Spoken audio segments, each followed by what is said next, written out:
Baik, perkenalkan nama saya Muhammad Rafif Adam Rizky, biasa dipanggil Adam. Nah, di sini saya akan menjelaskan materi panas sebagai transfer energi. Heat adalah energi yang berpindah karena perbedaan suhu. Heat bukan zat atau fluida, bukan kalorik. Satuan heat adalah kalori, kilokalori, joule, BTU.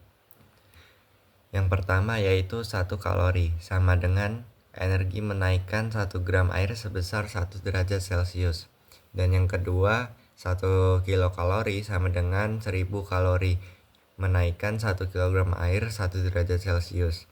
Dan yang terakhir, 1 kalori sama dengan 4186 joule, konversi joule. Nah, yang kedua yaitu percobaan Joule dan contoh perhitungan. Percobaan Joule yaitu kerja mekanik menjadi panas atau heat. Heat atau panas sama dengan energi yang ditransfer, bukan energi yang tersimpan. Contoh, 500 kalori makanan sama dengan 2,1 dikali 10 pangkat 6 Joule.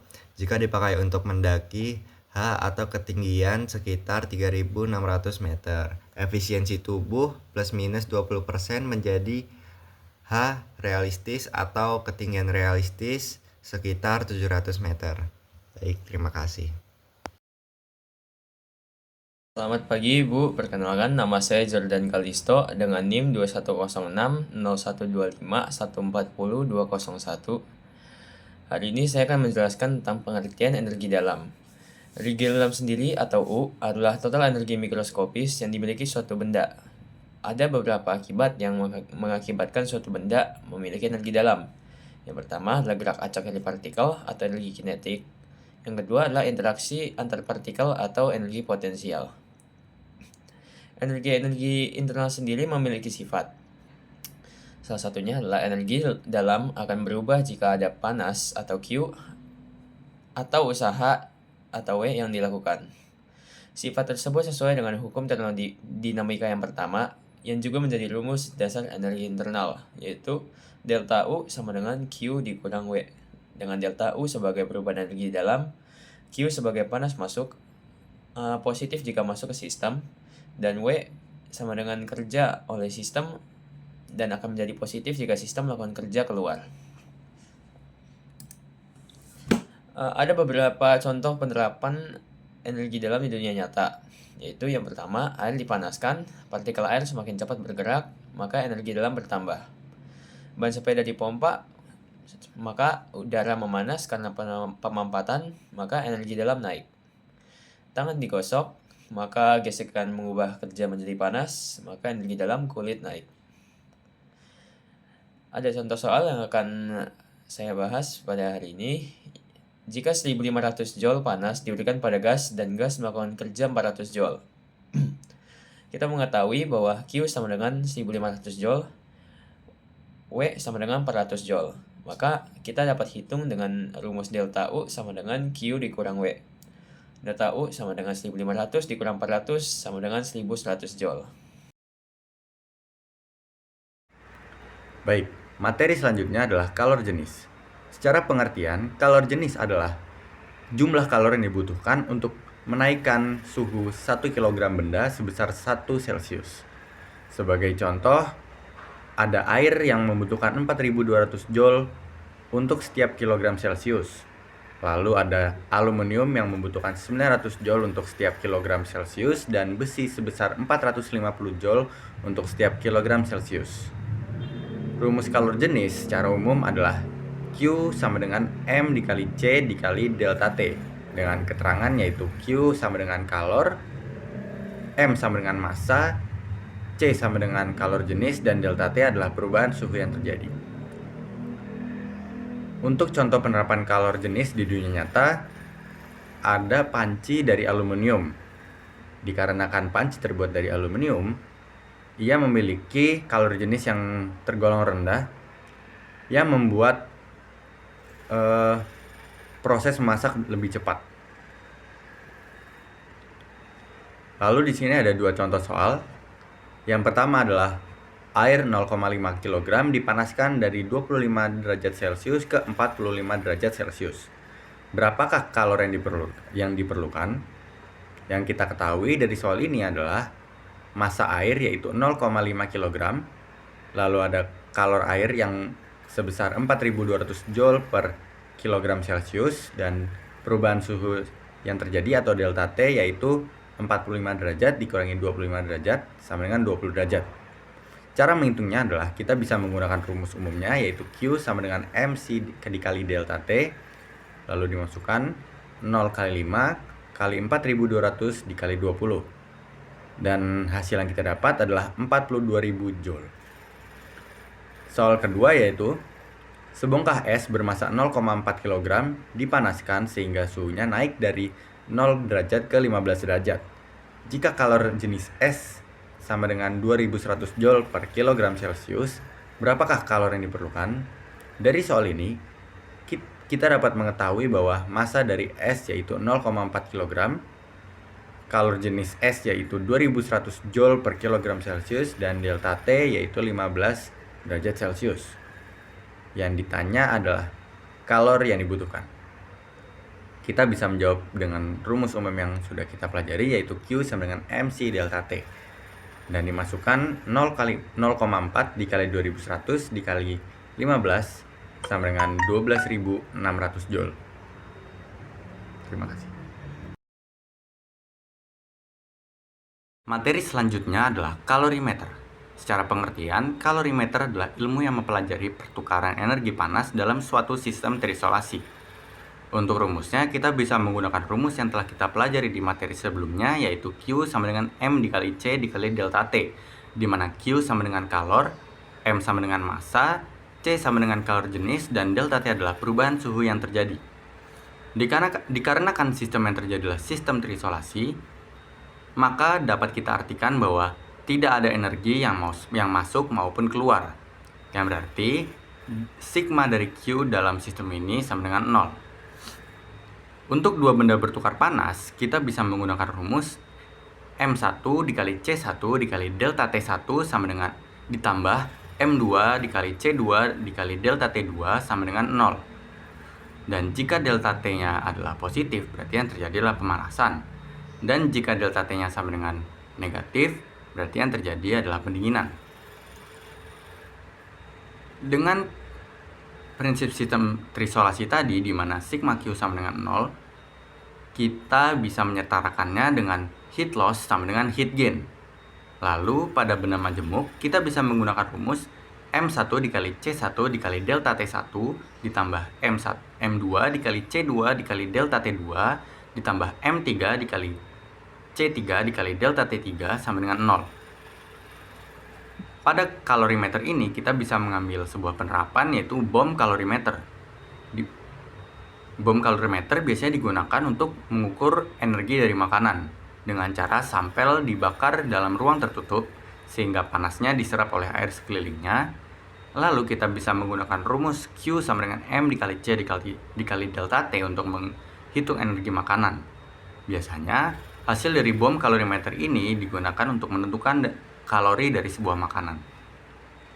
Lalu kita masuk ke contoh soal, yaitu jika 0,2 liter teh pada 95 derajat dituangkan pada gelas 150 gram pada suhu 25 derajat, berapakah suhu dari teh dan gelas di saat titik kesetimbangan terjadi? Dan kita asumsikan bahwa tidak ada energi yang masuk di sekelilingnya. Kita dapat mengetahui dari soal ini yaitu teh sebanyak 0,2 liter pada 95 derajat, lalu ada gelas 150 gram pada 25 derajat, lalu konstanta dari kalor jenis air yaitu 4186 Joule per kilogram Celcius, dan kalor jenis dari gelas yaitu 840 Joule per kilogram Celcius.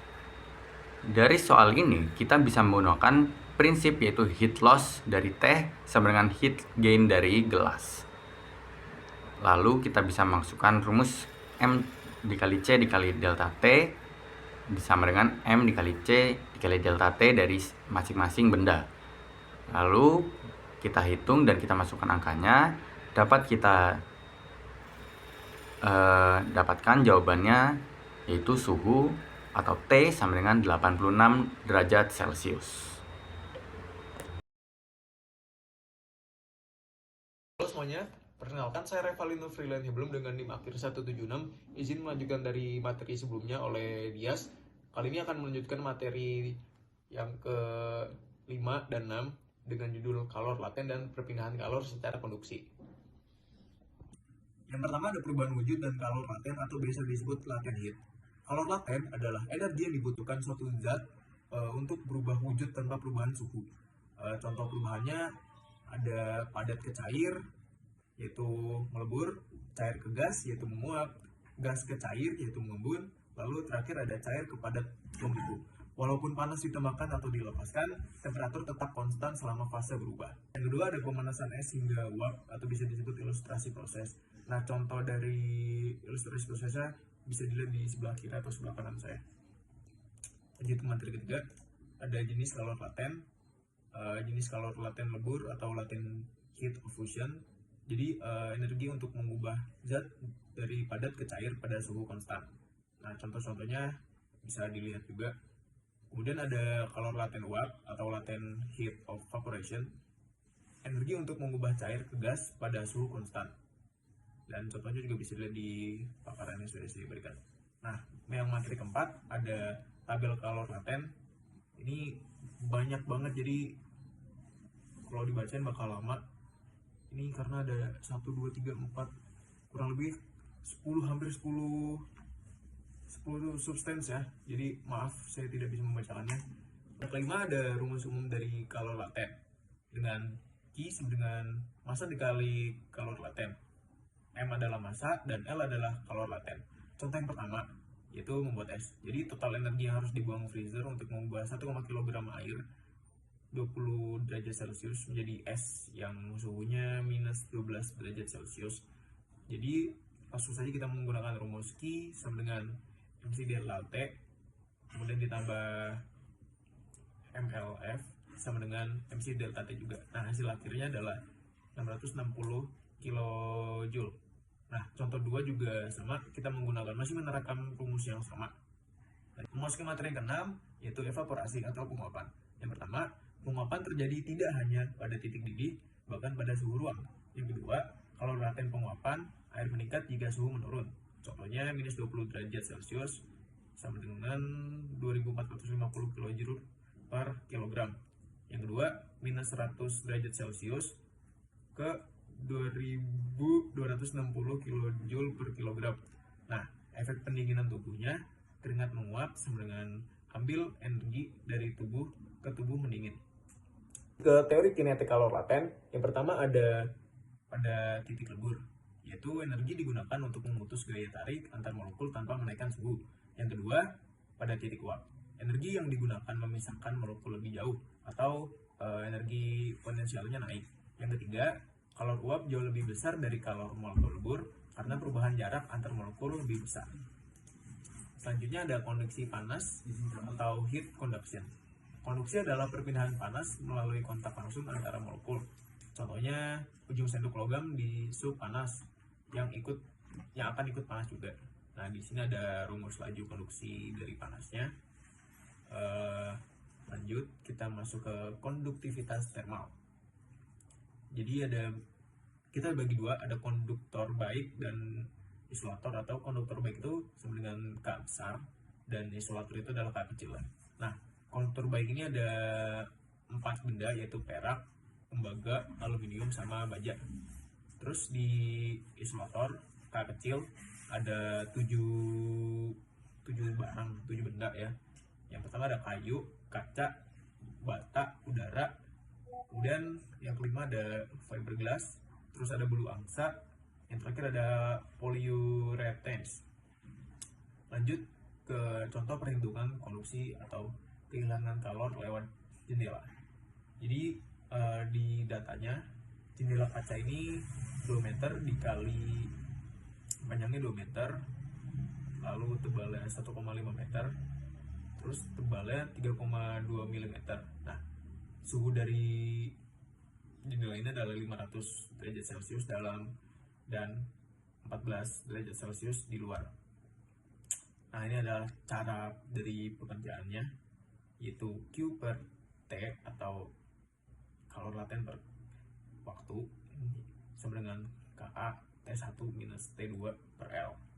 Jadi kita bisa masukin angkanya, kemudian jangan lupa dibagi dengan data dari yang sudah kita dapatkan tadi.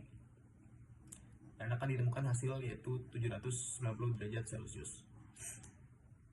790 Joule per second. Kita lanjut ke air value atau thermal resistance pada bangunan.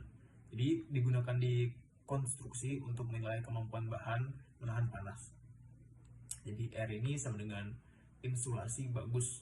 Contoh dari air value itu ada bahan-bahannya nih, kayak fiberglass yang 4 inci, R-nya sama dengan 12. Terus glass atau kaca yang 1/8 inci itu R-nya sama dengan 1. Terus ada sebuah brick, R-nya sama dengan 0,6 sampai 1. Nah, yang terakhir ada aplikasi fisika panas dalam kehidupan. Yang pertama ada pendinginan tubuh melalui keringat. Yang kedua ada jendela ganda untuk mencegah kehilangan panas. Yang ketiga ada pakaian menjaga lapisan udara sebagai isolator. Yang keempat ada peralatan memasak atau konduktor tinggi. Yang kelima ada kulkas dan freezer sebagai perubahan fase. Sekian dari saya, terima kasih.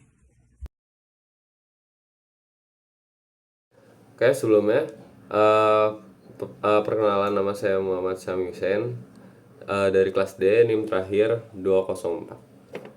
Oke, mungkin lanjut dari materi dari Revalino. Kita lanjut di poin ke-7 ya, yaitu heat transfer konveksi, di bagian konveksinya. Nah, konveksi ini adalah perpindahan panas melalui pergerakan massa fluida. Jadi fluida ini tuh bukan hanya cairan ya, tapi bisa juga gas. Berbeda dengan konduksi yang hanya melalui kontak molekul. Konveksi ini terjadi karena perubahan densitas saat fluida itu dipanaskan. Oke, jadi simpelnya fluida panas ini akan mengembang. Jika saat mengembang, maka densitas dari fluida tersebut akan turun, maka suhunya akan naik. Nah, untuk yang fluida dingin itu kebalikannya, fluida ini akan dingin, densitasnya akan naik atau memadat, habis itu suhunya itu akan turun sehingga akan menggantikan fluida yang panas, maka akan terbentuk arus konveksi. Habis itu fun fact juga, kalau fluida itu mengalir dari yang panas ke yang dingin. Oke, habis itu ada konveksi alami. Konveksi alami ini tuh terjadi tanpa alat. Dia tuh murni karena perbedaan suhu dan densitas. Lanjut, kita masuk ke contoh konveksi. Contoh konveksi ini itu ada 3 yang saya tuliskan. Yang pertama itu adalah udara panas naik dari radiator atau heater. Yang kedua itu arus laut hangat atau dingin. Yang ketiga itu angin terjadi karena perbedaan suhu. Semua hal ini terjadi karena adanya perbedaan suhu atau densitas, sehingga dia akan mengalir seperti itu. Habis itu konveksi paksa. Konveksi paksa ini dia membutuhkan alat untuk mendinginkan atau memanaskan. Seperti pada pemanas ruangan. Pemanas ruangan ini kita memerlukan heater untuk memanaskan ruangan kita. Jika untuk mendinginkan itu seperti kipas dan AC seperti itu ya. Oke, contoh konveksi yang kedua itu pada air yang dipanaskan. Yang pertama itu ada air di dasar panci akan naik, air dingin yang di atas itu akan turun. Nah, ini yang dimaksud dengan arus konveksi. Habis itu yang kedua, contoh alurnya pada sistem pemanas rumah, heating system. Yang pertama itu, jika air dipanaskan di furnace, maka air itu akan mengembang. Jika air ini mengembang, maka air itu akan naik ke radiator. Nah, air ini akan mendingin di radiator. Karena apa? Karena kita tahu kalau radiator itu kan seperti kisi-kisi ya. Nah, air ini melewati kisi-kisi tersebut. Nah, udara itu pasti akan masuk di antara kisi-kisi tersebut. Nah, akan didinginkan oleh udara itu. Nah, karena perbedaan tersebut, maka akan kembali ke furnace atau pemanasnya kembali. Oke, lanjut. Ternyata konveksi ini juga ada perannya di tubuh kita, yaitu tubuh kita juga menghasilkan banyak panas dari metabolisme. Selanjutnya 20% energi makanan itu untuk kerja atau menjadi panas. Yang ketiga itu darah membawa panas dari bagian dalam ke permukaan kulit. Nah, ini tuh sama konsepnya yang tadi. Yang keempat itu panas dilepas ke lingkungan melalui konveksi, evaporasi, dan radiasi. Oke, mungkin kita bisa lanjut ke materi selanjutnya. Oke, kita lanjut di bagian radiasi. Radiasi panas ini secara konsepnya adalah perpindahan kalor melalui gelombang elektromagnetik. Dia tuh tidak memerlukan medium untuk mengalirkan panasnya. Berbeda dengan konduksi dan konveksi. Konduksi itu membutuhkan benda untuk mengalirkannya, dan konveksi itu membutuhkan fluida. Kalau radiasi ini tidak. Bisa banget terjadi di ruang hampa. Contohnya ini seperti di gambar sebelah, itu api unggun yang memancarkan panasnya sehingga kita tuh terasa di tangan. Oke. Rumus radiasi ini adalah P sama dengan emisivitas permukaan dikali konstanta Boltzmann, habis itu dikali luas permukaan dikali suhu mutlak. Nah, P ini selaku daya radiasi, yaitu satuannya watt. Emisivitas ini itu 0 sampai 1. Boltzmann ini 5,67 dikali 10 pangkat min 8. Habis itu luas permukaan ini meter persegi. Habis itu T itu suhu mutlak itu Kelvin. Oke, contoh penerapannya itu adalah matahari memanaskan bumi melalui radiasi. Yang kedua, kita akan merasa hangat jika kita berada di sekitar api unggun. Yang ketiga itu termometer infrared mengukur suhu tubuh. Habis itu yang keempat itu panel surya menerima energi radiasi dari matahari untuk menjadi listrik. Yang terakhir itu adalah benda hitam yang lebih cepat menyerap radiasi dibandingkan benda berwarna cerah. Konsepnya seperti itu. Mungkin kita bisa lanjut ke contoh soal ya. Jika sebuah benda memiliki luas permukaan 0,3 meter persegi dengan emisivitas yaitu 0,8, dan jika suhu benda tersebut 500 Kelvin, hitung daya radiasi yang dipancarkan. Nah, kita di sini tahu kalau konstanta Boltzmann-nya itu 5,67 kali 10 pangkat min 8 ya. Oke. Mungkin kita bisa taruh diketahuinya dulu. Emisivitasnya itu adalah 0,8, Boltzmann-nya itu 5,67 kali 10 pangkat min 8. Habis itu luas permukaannya itu 0,3 meter persegi dan suhunya itu 500 Kelvin. Yang ditanya itu kita ditanya dayanya. Oke, untuk menjawab hal tersebut kita masih ingat kalau rumus daya itu adalah emisivitas kali Boltzmann kali luas permukaan dikali suhu dipangkatkan 4. Oke, lanjut aja. Kita punya 0,8 dikali 5,67 kali 10 pangkat min 8 dikali 0,3 dikali 500 pangkat 4. Maka hasilnya itu adalah sekitar 85,05 watt. Oke, mungkin segitu saja dari saya dan kelompok saya. Terima kasih. Wassalamualaikum warahmatullahi wabarakatuh.